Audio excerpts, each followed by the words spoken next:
Я приветствую всех наших гостей, друзей, всех, кто прибыл сегодня к нам на наше мероприятие, которое посвящено трагическим событиям, происшедшим 80 лет назад на территории Чеченской Республики, 30 лет назад последним войнам, русско-чеченских войн, и 10-й годовщине начала русско-украинской войны. С 23 числа мы запланировали провести ряд мероприятий, посвященных вот этим трем датам и этим событиям. Что важно отметить сейчас, и на что мне хотелось бы обратить ваше внимание, это на то, что все эти жертвы, которые имелись в 1944 году, более 50% чеченцев и ингушей были физически уничтожены. Более 50%. Русско-чеченская война унесла более 300 тысяч человеческих жизней, включая из них 40 и более 40 тысяч это были дети от года до 12. И русско-украинская война, то, что мы сегодня знаем, это более 10 тысяч только гражданского населения. А все жертвы этой войны, этой трагедии мы еще до конца не знаем. На это нужно будет иметь время. Я присутствующих прошу почтить память минутой молчания и вставанием всех тех жертв, всех жертв человеконенавистнической политики Кремля и кремлевской власти.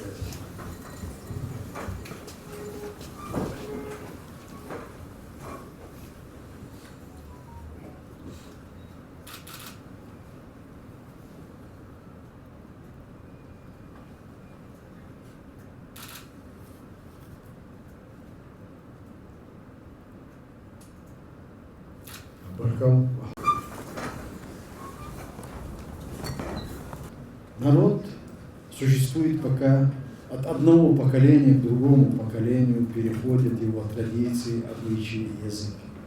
Единству народа способствует гордость за героические свершения предков, а вместе с ней и боль от пережитых, истребительных войн, притеснений и депортаций.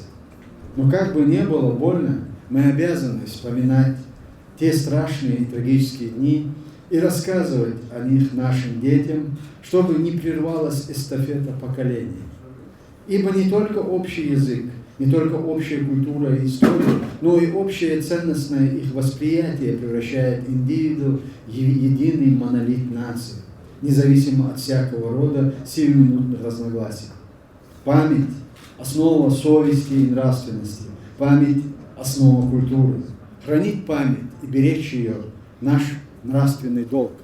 Вся история взаимоотношений Чечни и России – это череда войн и депортаций. Десятки, сотни тысяч загубленных жизней, сломленных судеб, уничтоженных сел и городов. Народ уничтожался не только физически, уничтожалась и сама память о веками живших на своей земле чеченцах. Древние рукописи, религиозно-философские трактаты, древние манускрипты, литература из библиотек и архивов чеченцев сжигалась. Уничтожались древние памятники, башни, кладбища, надгробные стеллы.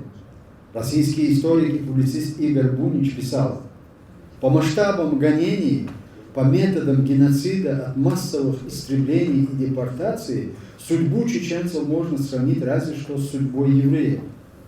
Но если евреям в их тысячелетней борьбе за выживание удалось все-таки поставить дело так, что весь мир болезненно и резко реагирует на любое проявление антисемитизма, откуда бы оно ни исходило, то чеченцам этого пока не удалось. Мир ничего не знал о них. И что хуже всего, совершенно ими не интересовался. Кафры, зулусы, австралийские аборигены и даже канадские тюлени, когда им грозило истребление, вызывали в западном мире больше эмоций, чем трагедии чеченского народа, продолжающиеся 400 лет. Это писал Иван Бунич. 30 лет тому назад мир вообще не подозревал о существовании чеченцев, и только из-за двух российских из-за российско-чеченских войн, в результате которых было убито 300 тысяч мирных граждан и 42 тысячи из них дети, мир о них узнал. Но мало кто знает обо всем масштабе геноцида и гонений, которым подвергался чеченский народ на протяжении всей своей истории. Сегодня исполнилось 80 лет со дня депортации чеченцев и ингушей в Сибирь, Казахстан и Киргизию. Это была не единственная депортация в истории нашего народа. Первый подобный план лег на стол российской императрицы Екатерины Великой в середине 80-х годов XVIII века. Тогда он не был реализован благодаря мужественной борьбе чеченцев против российских колонизаторов во главе шейха Мансура. Второй раз вопрос о депортации чеченцев был поднят и подробно разработан российским политическим деятелем Платоном Зубовым в 1826 году. В правлении императора Николая II эти планы были сорваны стойким сопротивлением чеченцев российским агрессорам во главе с Байбулатом Таймиевым. Третью попытку депортации чеченцев, на этот раз в Османскую империю, российским правителям удалось частично реализовать. После подавления национально-освободительного движения на Кавказе под предводительством имама Чечни и Дагестана Шамиля десятки тысяч чеченцев в 60-х годах XIX века были переселены на Ближний Восток. Сталинская депортация, случившаяся в 1944 году во время Второй мировой войны, четвертая по счету трагической истории непокорного чеченского народа. Операция по выселению чеченцев и ингушей началась 23 февраля 1944 года. Для ее проведения было направлено до 120 тысяч боеспособных солдат и офицеров внутренних войск. Идет война. Война еще не выиграна. Это начало только 1944 года. А для проведения этой операции советское командование выделяет 120 тысяч. В это время 50 тысяч чеченцев и ингушей находятся на фронтах. 50 тысяч. Это, если 500-тысячное население, это 10% чеченского населения находились на фронтах. И в это время, воспользовавшись этим, руководство, российское, советское руководство пошло на этот подлый шаг, депортировало всех тех, кто в то время находился на территории и способствовал. И обвинение было в том, что чеченцы сотрудничали с нацистами. Это очень схожая история. Во все времена Россия пыталась привязать чеченский вопрос к международной проблеме. Вот в 1944 году нацизм для всего международного сообщества, для западного мира, он представлял реальную угрозу.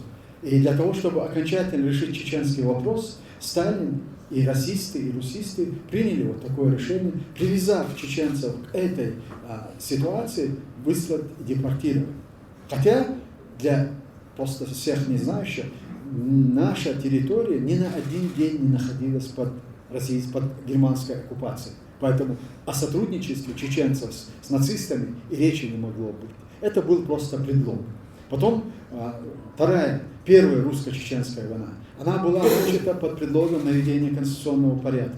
Это была тоже попытка привязать ситуацию в Чеченской Республике к существующей в то время проблеме. А проблема какая была? Проблема была в том, что Украина, освободившаяся от российского ига и имея в наличии ядерное оружие, уже реально могла стать свободным, независимым государством.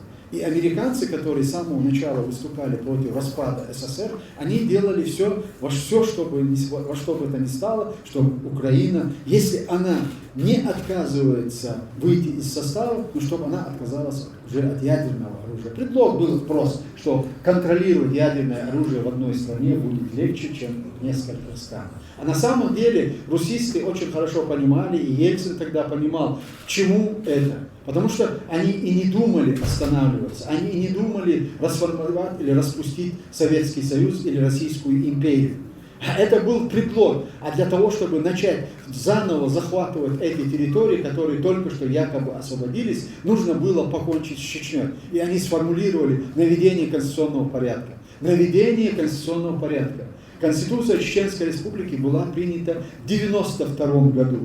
И было заявлено, что Чечня является независимым суверенным государством. И было это сделано в соответствии с внутренним законодательством тогдашнего Советского Союза, с Российской Федерацией и международного права. Потому что уравнивая нас в статусе союзных республик, Чечню, в принципе, Чечня уже после распада имела полное право на самостоятельность и построение своего государства. И в это время нужно было присоединить Чечню к России. И то, что мы сегодня наблюдаем, и те заявления, которые делает сегодня Медведев, второй в роли Жириновского находится Медведев и сейчас Кадыров. Дело в том, что когда они говорят, мы будем воссоединять и присоединять бывшие территории Российской империи, это не заканчивается Украиной.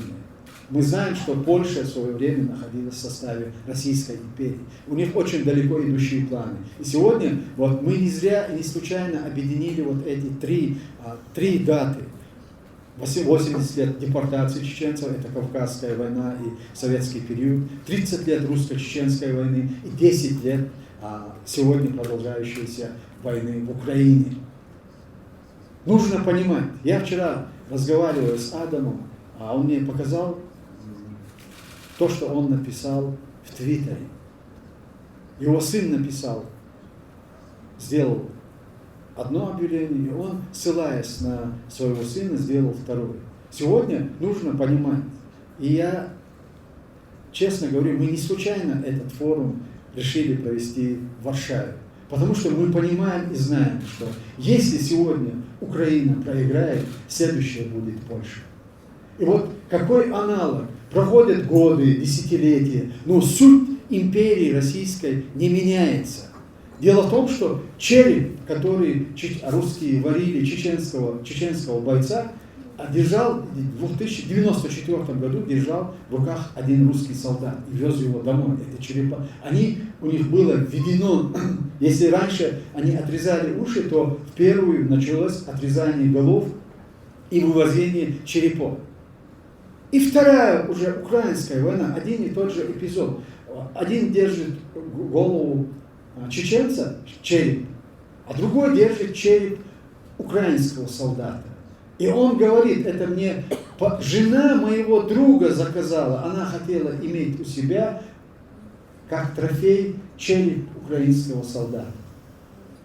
И что Адам написал? До тех пор, пока мы помогаем Украине, полка, о которой мечтает положить черепа поляков, она будет пустовать.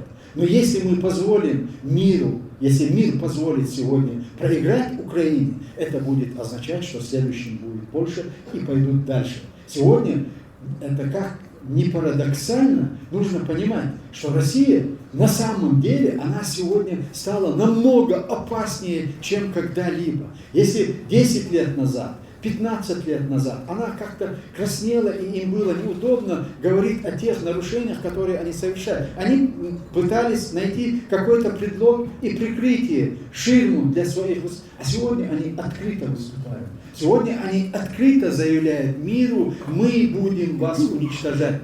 Или вы подчинитесь и покоритесь нам. Или вы примете наши условия, или мы будем продолжать войну. Но это естественно.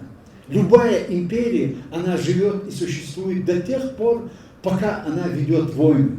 Любая империя, которая переходит в оборону, она обречена на развал и на дезинтеграцию. И поэтому те, кто сегодня стоят во главе этой страны, они понимают, Украина, следующие Балтийские страны, Польша, и дальше они могут двинуться. Мы не забыли пример истории Второй мировой войны. Гитлер за несколько месяцев дошел до Ла-Манша. Они понимают, как Европа устроена, как мир в Европе устроен. И когда сегодня мы видим людей, пятая колонна в Польше, которая выступает и призывает Путина навести порядок в Брюсселе, в Украине, это о чем-то говорит. Это наследие вот этой империи и имперцев. Не только чеченцы являются коллаборантами, чеченцы только последовали в последующем. И не только Кадыров является национал-предателем. Квислинг – это не чеченское изобретение, это европейское, западное европейское изобретение. Поэтому найдутся всегда, и Кадырову найдутся, и в Украине, и в Польше. Тем более этому у нас есть пример. Мы же помним, как формировался Советский Союз после Второй мировой войны, и чего Путин все эти годы добивался. Он добивался одного. чтобы Запад принял его условия. Вот как после Второй мировой войны в Ялтинское соглашение, где был мир разделен на часть контроля под Советского Союза, другая часть под Запада. Вот этого он добивался и добивается. А это в исторических традициях. Нужно понимать, пока будет существовать империя, вот эта политика, она не поменяется. И поэтому мы сегодня, когда говорим о победе украинцев или украинского народа, мы должны понимать, мы говорим о дезинтеграции России. И в первую очередь для русских и для российского общества это будет намного выгоднее и полезнее, потому что они все эти годы являются жертвами вот этой преступной античеловека ненавистнической политики, которая ведет всегда Кремль и эта власть. Еще декабристы, когда были, вот Павел Пестель, я все время хочу напоминать об этом и напоминаю. Это тоже не сталинское изобретение было, депортация, хотя очень долгое время пытались, развенчали культ Сталина и приписали к Сталину депортацию чеченцев и других народов Северного Кавказа. А я просто хочу напомнить из истории. Павел Пестель, который писал демократическую конституцию для России, для новой Российской империи, в этой конституции были изложены пункты, как себя должны вести. Он говорил один к одному: разделить Кавказ на мирных и на буйных, мирных расселить по всей территории России, буйных уничтожить, а тех, кто не покоряется, их ликвидировать. То есть, вот то один к одному, то, что Сталин реализовал, это было заложено еще тогда. Поэтому от этого принципа покорить или истребить людей, они не откажутся, пока будет существовать Российская империя. Я говорил очень долго, много, я очень извиняюсь, но касаясь сегодняшних трагических дней, я посчитал, что необходимо вот дать все-таки вот такой краткий экскурс, исторический экскурс к тем событиям, которые мы сегодня отмечаем и переживаем. Спасибо за внимание. Адам Бартов.